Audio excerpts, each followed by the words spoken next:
के सभी अधिकारीगण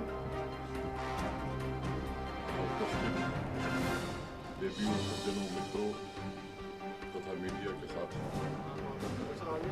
आज ब्रिगेडियर राजेंद्र सिंह जी की पुण्यतिथि है। सबसे पहले मैं उनकी वीरता, जम्मू कश्मीर, कश्मीरियत और कश्मीरी आवाम को बचाने के लिए किए गए सर्वोच्च बलिदान को नमन करता हूँ, श्रद्धांजलि देता हूँ। 75 साल पहले आज ही के दिन करीब 3 घंटा पहले लगभग सुबह 8:30 बजे पहला Dakota aircraft lieutenant colonel D.R. Rai की अगुवाई में श्रीनगर एयरपोर्ट पहुंचा था, जिसे आज हम सब ने अपनी आंखों से देखा है। पाकिस्तानी हुकूमत और उसकी फौज द्वारा ढाए जा रहे जुल्म, हजारों बेगुनाहों और मासूम बच्चों के कत्ल, हमारी हजारों मासूम बेटियों और बहनों पर किए जा रहे बर्बर अत्याचार से लोहा लेने के लिए और जम्मू कश्मीर की एक एक इंच भूमि की रक्षा करने की भारतीय सेना के समर्पण, वीरता और कर्तव्य के प्रति निष्ठा की अद्भुत दास्तान है। कई बार लोग कहते हैं कि साहब जम्मू कश्मीर पर कबायली हमला हुआ था। मुझे लगता है कि इतिहास में अब सुधार की जरूरत पड़ गई है। सच तो ये है कि कबायली के वेश में पाकिस्तानी फौज के जवान थे, जिन्होंने हमारे बेगुनाह भाइयों को बेरहमी से कत्ल किया, हमारे घरों को जलाया, हमारी बहनों और बेटियों की असमत लूटी।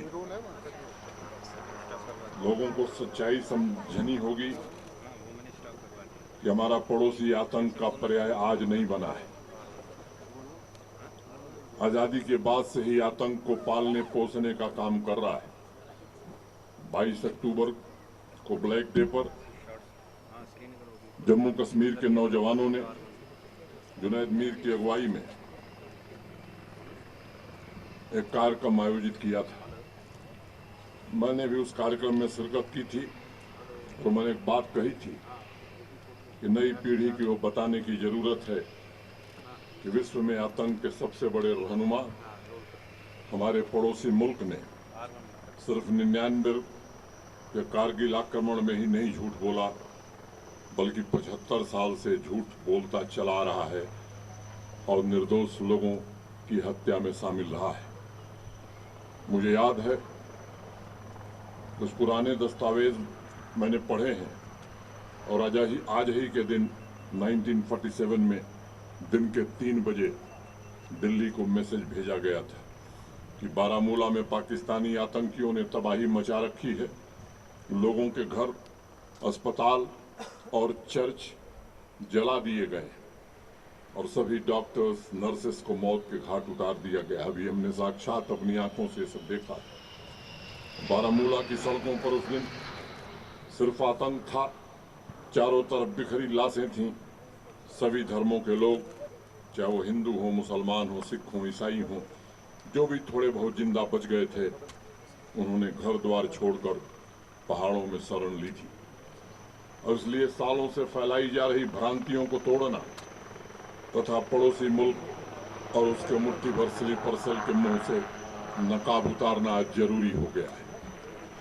आज के दिन मैं बारामूला के बहादुर नौजवान मकबूल शेरवानी और परमवीर चक्र विजेता मेजर सोमनाथ शर्मा की पुण्य स्मृति को भी प्रणाम करता हूं। मैं महावीर चक्र विजेता लेफ्टिनेंट कर्नल राय को भी सत नमन करता हूं। अगर 27 तारीख की रात को उन्हें सिर में गोली नहीं लगती तो सैकड़ों पाकिस्तानी आतंकियों को उन्होंने मौत के घाट उतार दिया होता।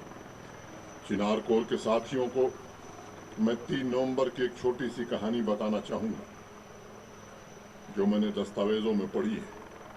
700 पाकिस्तानी आतंकियों ने श्रीनगर एयरपोर्ट पर कब्जा करने के उद्देश्य से 2 बजे दोपहर में आक्रमण किया था, लेकिन मेजर सोमनाथ शर्मा और उनकी टुकड़ी ने बहादुरी से सामना किया और उनके नापाक मंसूबों को कामयाब नहीं होने दिया। मेजर सोमनाथ शर्मा के साथ 15 और जवानों ने शहादत दी। अभी आपने पढ़ा है, देखा है, मैं उसे उद्धृत करना चाहूंगा। जो मेजर सोमनाथ शर्मा जी ने आखिरी संदेश दिया था। The enemy are only 50 yards from us. We are heavily outnumbered. We are under devastating fire. I shall not withdraw an inch, but will fight to the last man and the last round. मित्रों,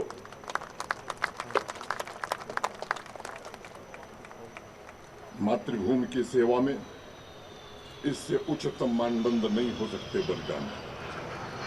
इस शौर्य, देशभक्ति, धैर्य तथा आत्म बलिदान से major Somnath Sharma और उनके जवानों ने, उनके साथियों ने जम्मू कश्मीर की रक्षा के लिए शहादत दी। वो इतिहास में अपूर्व उदाहरण है, अभूतपूर्व उदाहरण है। मुझे आश्चर्य है कि 75 सालों से इस बर्बरता की दास्तां क्यों नहीं जन जन तक पहुंचाई गई, क्यों नहीं आवाम को पाकिस्तान की काली करतूतों के बारे में बताया गया, क्यों नहीं मेजर सोमनाथ शर्मा, मकबूल शेरवानी, ब्रिगेडियर राजेंद्र सिंह और लेफ्टिनेंट कर्नल राय की कहानियां अभी तक स्कूलों में बच्चों को नहीं पढ़ाई जा रही। और आज हम कहना चाहते हैं कि अब कहानियां अगले साल से जम्मू कश्मीर के सिलेबस में पढ़ाई जाएंगी। आज़ादी के अमृत महोत्सव पर्व पर हम सभी का ये दायित्व है कि मातृभूमि की रक्षा करते हुए अपने प्राणों की बाजी लगाने वाले इन शूरवीर योद्धाओं की कहानियां हर बच्चे की जुबान पर। मित्रों, श्रीनगर 1947 की पीढ़ी ने राहत की सांस ली थी जब 4 और 5 नवंबर की रात को शहर की तरफ बढ़ रहे ट्राइबल लश्कर के वेश में पाकिस्तानी फौज को श्रीनगर से पहले ही त्रिकुलबल के पास हमारे वीर जवानों ने मौत के घाट उतार दिया था और उनकी साजिश को नाकाम कर दिया था। दिल में कश्मीरियत और जुबान पर एक ही नारा, तेरा वैभव अमर रहे माँ हम दिन चार रहे न रहे। ये हमारी भावना है, ये हमारे वीरों की संस्कृति है। जम्मू कश्मीर का हर एक नागरिक हमारे दिल का, हमारे शरीर का अटूट हिस्सा है। मानवता के सबसे बड़े दुश्मन ने हमेशा आतंकवाद को विश्व भर फैलाने का काम किया है और कोई भी सभ्य समाज ऐसा नहीं है जिसको तहस नहस करने की कोशिश नहीं की है। अभी भी नापाक कोशिशें चल रही हैं और ऐसे में आप सभी को देश के सम्मान, अखंडता और जम्मू कश्मीर के हर एक नागरिक की रक्षा के लिए हमेशा चौकन्ना रहना होगा। मुझे आपकी आत्मशक्ति और संकल्प शक्ति पर गर्व है। आज जम्मू कश्मीर समृद्धि और विकास की ओर आगे बढ़ रहा है और मैं कहना चाहता हूं कि समृद्धि और विकास की पहली और अनिवार्य शर्त होती है शांति, और शांति कायम करने में आप सबका जो योगदान है उसकी जितनी भी प्रशंसा की जाए वो कम है।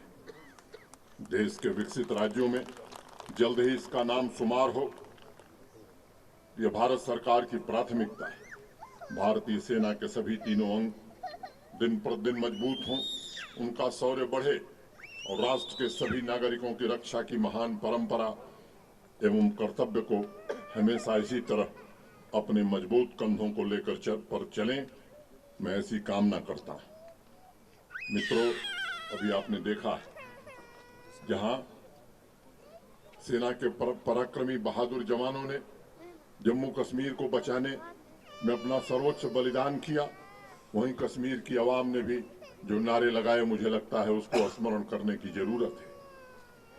पाकिस्तानियों का नारा था सिखों का सर, हिंदुओं मुसलमानों का जर, और कश्मीर की आवाम इसके जवाब में नारा दे रही थी, हमलावर खबरदार, हम कश्मीरी हैं तैयार। मुझे लगता है मैं कश्मीर की आवाम से निवेदन करना चाहता हूं, ये आपका नारा रहा है और मुझे लगता है कि आज आवश्यकता है कि फिर से इस नारे को बुलंद किया जाए, आपसी भाईचारा बढ़ाया जाए और जो ताकतें जम्मू कश्मीर में विकास को रोकना चाहती, जम्मू कश्मीर के अमन और चैन में खलल डालना चाहती हैं, उनको मुंहतोड़ जवाब हम सब मिल करके दें। इतनी ही बात कहता हुआ आयोजन में जुड़े सभी साथियों के प्रति मैं हृदय से कृतज्ञता ज्ञापित करता हूं और अपनी बात पूरी करता हूं। जय Hind. Thank you sir. May I request GK update रहे हमारे साथ। अगर आप ये वीडियो YouTube पर देख रहे हैं तो हमारे YouTube चैनल को सब्सक्राइब करें और बेल आइकन को क्लिक करें। अगर आप ये वीडियो Facebook पर देख रहे हैं तो हमारा Facebook पेज लाइक जरूर करें। For advertisement, please contact 705-109-1811.